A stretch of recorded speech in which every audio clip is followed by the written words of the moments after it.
नमस्कार, आप देख रहे हैं दैनिक साथी हरियाणा। लोकसभा चुनाव में मिली करारी शिकस्त के बाद जेजेपी आलाकमान अपने कार्यकर्ताओं में जोश भरने के लिए लगातार जनसंपर्क अभियान चला रहा है।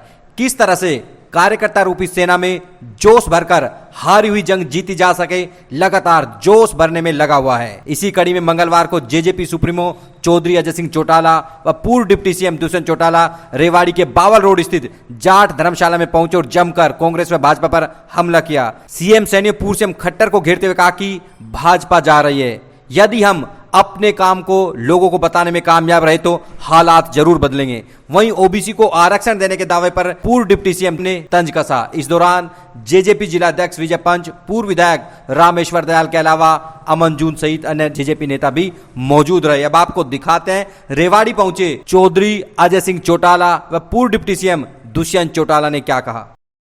जिस तरीके से 4.5 साल प्रदेश हित में करे हुए कामों को विपक्ष के लोगों ने दुष्प्रचारित किया, कहीं ना कहीं उसका परिणाम हमें लोकसभा में देखने को मिला। और कार्यकर्ता मैदान में उतरकर काम गिनवाएंगे तो परिस्थितियां भी बदलेगी। आज मैं देख रहा था अमित शाह जी महेंद्रगढ़ के अंदर आए और कहते बीसी को हमने 8% आरक्षण दिया। ये तो हमारी पार्टी का वादा था जिसमें महिलाओं को 50% और बीसीए को 8% आरक्षण देना।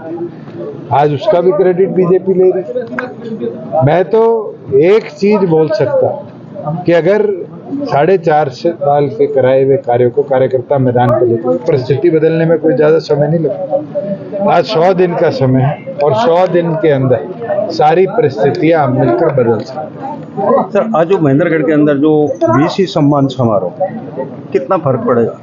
देखो, जनता देख चुकी है, भारतीय जनता पार्टी प्रदेश से बाहर जाएगी, जनता बदलाव लाएगी और 100 दिन के अंदर जिस तरह पे यूटर्न सैनी साहब ले रहे हैं, इसका भी वोट की ताकत से जवाब देगी। चाहे वो स्टिल्ट +4 की बात हो, चाहे वो पंचायतों के अंदर ई टेंडरिंग प्रणाली की या लिमिट बढ़ाने की बात हो, ये साफ दिखता है कि जो पुराने मुख्यमंत्री के करे काम सैनी साहब सिर्फ बदल कर क्रेडिट लेने का काम। वहाँ पे अमित शाह जी ये भी कहते हैं कि मुस्लिम आरक्षण नहीं लेने की जरूरत है। देखिए, ये उनकी सोच है। उन्हें लोकसभा में भी ये प्रयास जनता ने क्या किया। ये तो संविधान बदलने की बात करते थे, बीसी एससी का आरक्षण बदलने की बात करते थे, जनता ने जवाब दिया। 400 को 240 से नीचे सिमटा दिया और आगे भी इसी प्रकार से जनता जवाब देगी। अचानक से इतनी सारी घोषणाएं होना हरियाणा में चुनाव से जस्ट तो चुनावी घोषणाएं हैं, फील्ड पर अमल कितनी होगी तो समय बताएगा। तो मात्र 60 दिन रह गए, 60 दिन के अंदर तो हमारे प्रदेश में कोड ऑफ कंडक्ट लागू हो जाएगा और जनता इन चीजों को समझती है। चुनावी घोषणा तो पिछली बार भी बहुत करी थी और चुनाव के बाद सारी भूल गए थे और अब भी इसी प्रकार से जनता इस चीज का।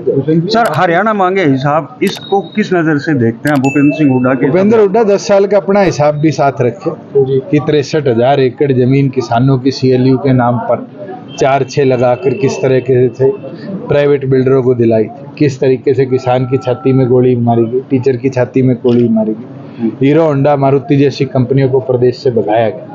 ये तो हमारा प्रयास था। 4.5 साल में हमने उनको प्रेरित कर वापस लाने का काम किया। आज स्थापना हुई खरखोदा के अंदर 900 एकड़ में मारुति, ATL की, फ्लिपकार्ट की, हजारों रोजगार के अवसर दोबारा प्रदेश में है। जो कंपनियां पलायन कर गई थी, ये तो हमने 4.5 साल में कोरोना जैसी महामारी के बावजूद भी उनको वापस लाया है। मुझे लगता है हरियाणा की जनता इन सब चीजों को देखकर विधानसभा में वोट।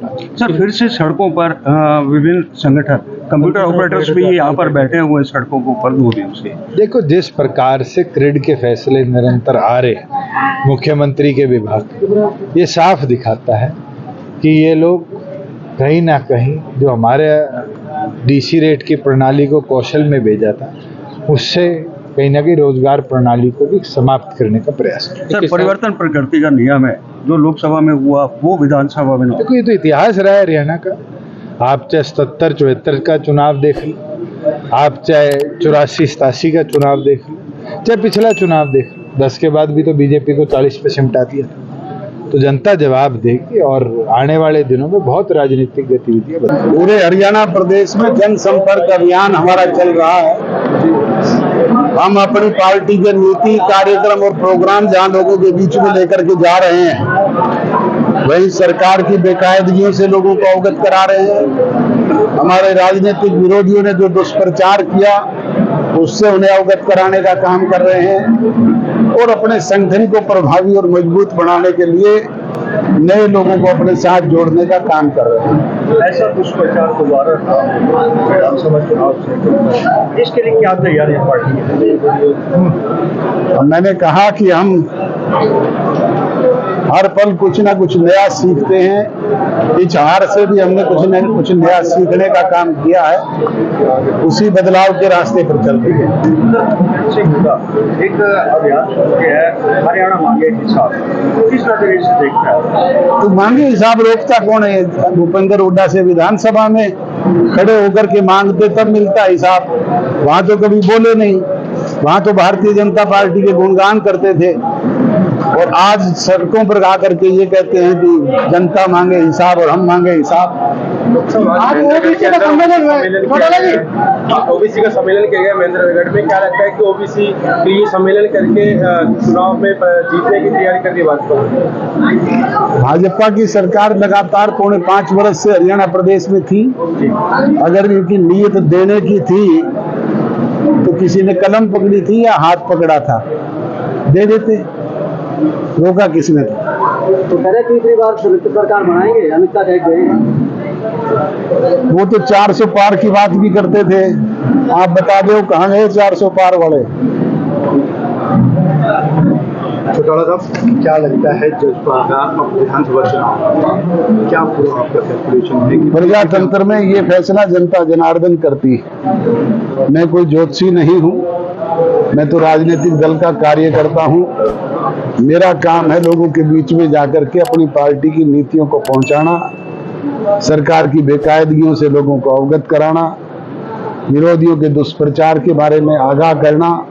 वो काम हम कर रहे हैं, बाकी काम प्रदेश की जनता ने करना है। पिछली बार की तरह किंग मेकर की भूमिका में अगर रहे तो क्या भाजपा का साथ देंगे? ये तो अभी चुनाव घोषित भी नहीं हुए, चुनाव घोषित होने दो, परिस्थितियां बदलाव लेती है। मैंने इसके उदाहरण दे करके आपको बताया और समय बदलते देर नहीं लगती। सबसे किसान एक बार फिर दिल्ली कूच की तैयारी कर रहे हैं।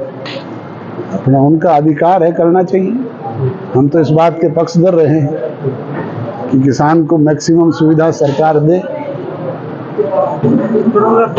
जो लोकसभा के चुनाव हुए, कांग्रेसियों ने जो दिग्गज नेता थे उनके टिकट पर उन्होंने आरोप लगाया कि भूपेंद्र सिंह हुड्डा अपने बेटे को सीएम देखना चाहते हैं।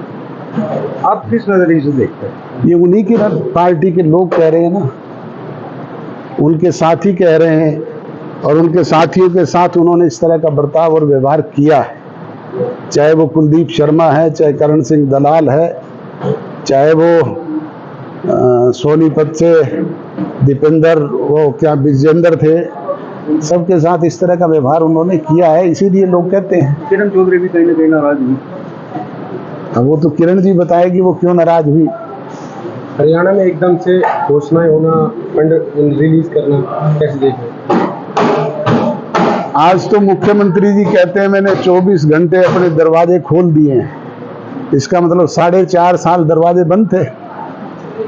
मैं उन्हीं से पूछना चाहूंगा कि 4.5 साल खट्टर साहब के दरवाजे बंद थे क्या? सर, अभी आप बात कर रहे थे दीपेंद्र हुड्डा की पोस्टर्स की। 300 रुपए में सिलेंडर, 6,000 रुपए बुजुर्गों को पेंशन, लगता है ये हो पाएगा? मैं पूछ रहा हूँ 10 साल उसके बाप की हुकूमत थी प्रदेश में और केंद्र में भी कांग्रेस की सरकार थी। उस वक्त कितनी पेंशन बढ़ाई थी आप बता दो। तब किसी ने कलम रोकी थी, तब कर देते 6,000। SYL पे भी बात की आपने, बड़ा मुद्दा आज तक बोले। SYL पे नहीं, मैंने बात की थी दक्षिणी हरियाणा प्रदेश के हितों के लिए पानी की। उसके लिए हांसी बुटाना लिंक नहर बनाई गई। 500 करोड़ रुपया बर्बाद किया कि नहीं किया इस प्रदेश का? कोई पानी का टोपा आया आपके रेवाड़ी में? दक्षिणी हरियाणा प्रदेश में कहीं पानी की बूंद आई क्या?